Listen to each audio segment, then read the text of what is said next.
رب العالمين والعاقبة للمتقين والصلاة والسلام على سيد المرسلين أما بعد فأعوذ بالله من الشيطان الرجيم بسم اللہ الرحمن الرحیم۔ اللہ تعالیٰ کے فضل و کرم سے ہمارا یہ درس قرآن جاری و ساری ہے انشاءاللہ تعالی۔ آج ہم سورہ آل عمران آیت نمبر 20 سے متعلق سننے کی سعادت حاصل کریں۔ سابقہ جو آیتیں ہیں یہ پہلے بھی ذکر کیا جا چکا ہے کہ یہ یہود و نصارہ کے ایک گروپ جو حضور علیہ الصلوۃ والسلام سے مناظرے کے لیے آیا تھا اس سے متعلق ہے۔ اس کی کافی ساری تفصیل تھی، وہی سوالات، وہی انداز، وہی جواب، اور اسی سے متعلق گفتگو چل رہی ہے۔ پچھلے میں ہوا کہ جو علم والے ہیں وہ اللہ تعالیٰ کی گواہی اور ان چیزوں کو سمجھتے ہیں اور وہ مانتے ہیں، تو ان میں سے 2 عالم ایسے تھے جنہوں نے اسلام قبول کر لیا تھا اور وہ اس بات کو تسلیم کر گئے تھے، مان گئے تھے۔ تو یہاں پر اب اس کے اندر پھر وہ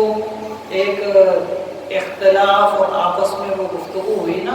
تو آپس میں وہ لوگ الجھے اور آگے پیچھے ہوئے، کچھ نے مخالفت کی، کچھ نے موافقت کی، اس طرح سے ہوا ان کا انداز۔ اور تفسیر حاصل میں ایک چیز یہ بھی ہے، یہ جو پچھلی آیت گزری اس میں یہی تھا کہ وہ مانتے ہیں ان الدین عند اللہ الاسلام، اور اللہ کے نزدیک دین جو ہے وہ اصل میں اسلام ہی ہے، باقی کوئی دین نہیں ہے۔ باقیوں نے تو کل اس کی تفصیل گزری کہ اپنے آباء و اجداد یا علاقوں کے نام سے اپنے مشہور کیا تھا، لیکن مذہب ایک تھا، دین ایک تھا، نام یوں مشہور ہوئے۔ جیسے کل وضاحت تھوڑی سی ہوئی اس بارے میں۔ جب یہ چیز آئی نا تو یہود و نصارہ پھر آپس میں انہوں نے یہی بات کی، کہا کہ دین اگر اللہ کے نزدیک اسلام ہے، ہم بھی تو اسلام پر ہی ہیں، ہم کون سا اس کے مخالف ہیں؟ اگر ہم یہودی کہلاتے ہیں، وہ تو اپنے آباء و اجداد کی وجہ سے کہلاتے ہیں ہم بھی اسلام پر، تو دین تو ہمارے پاس ہے، ہم سچے ہوئے۔ نصرانیوں نے بھی یہی کہا کہ پھر تو ہم سچے ہوئے، ہم کہاں جھوٹے ہیں۔ جب یہ ایک انداز انہوں نے اپنایا اور کہا کہ ہم سچے ہیں، تو پھر اللہ نے یہ آیت کریمہ نازل فرمائی تھی اور اس میں ایک چیز سمجھائی گئی، ایک انداز سمجھایا گیا۔ فرمایا فَإِنْ حَاجُّوكَ، اے محبوب اگر وہ حجت کریں، حجت کہتے ہیں کسی بھی چیز میں بحث کرنے کو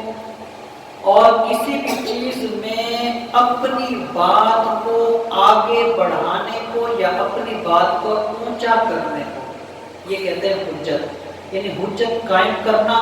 اس کا مطلب بھی یہی ہے کہ بعد میں بھی اپنی ہی بات کو قائم کرنا، یعنی اپنے آپ کو سچا یا اپنے آپ کو صحیح منوانا اور زبردستی کرنا، اور اس میں آواز اونچی کرنا تاکہ سامنے والا دب جائے۔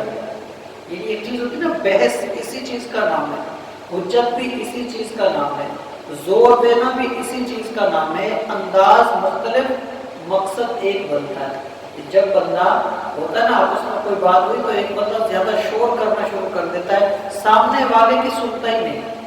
یہ ایک انداز جو ہوتا ہے اس کو بھی حجت کہا جاتا ہے۔ تو یہاں یہی مقصود ہے، فَإِنْ حَاجُّوكَ،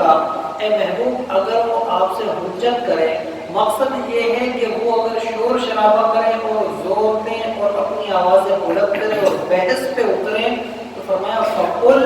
اے محبوب تم یہ کہنا کہ اسلمت وجہی للہ، کہ میں تسلیم کرتا ہوں اور میں اپنا چہرہ یعنی اپنا سر صرف اپنے رب کے لیے جھکاتا ہوں، تمہاری طرف نہیں آتا۔ مقصد یہ کہ بھئی جو بات میں کہہ رہا ہوں وہ بات درست ہے، اور میں صرف اپنے رب کے دین کو مانتا ہوں، اور جو میرے رب کی تعلیم ہے میں اس کو مانتا ہوں، تم سے بحث کرنے کی ضرورت ہی نہیں، میں بس اپنا اس دین کو تسلیم کرتا ہوں، مجھے کوئی وضاحت دینے کی ضرورت نہیں ہے۔ تو یہاں یہ چیز فرمایا کہ بس میں تسلیم کرتا ہوں اپنے رب کے دین کو، اور اسی کی طرف سر جھکاتا ہوں، اسی کی طرف اپنا چہرہ جھکاتا ہوں۔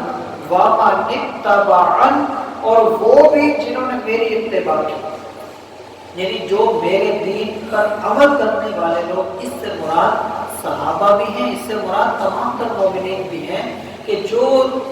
پیارے مصطفیٰ صلی اللہ علیہ وآلہ وسلم کے نقش قدم پر یا آپ کے دین پر یا آپ کی تعلیم پر، آپ کی سنتوں پر چلنے والے ہیں، یہاں مقصود وہ ہے۔ اور بالخصوص یہاں صحابہ کرام نے، کیونکہ حضور کے تمام صحابہ حضور ہی کے راستے پر چلے، سب کے سب بالکل درست ہے۔ فرمایا وَقُلْ، اور اے محبوب تم فرما دو، لِلَّذِينَ أُوتُوا الْكِتَابَ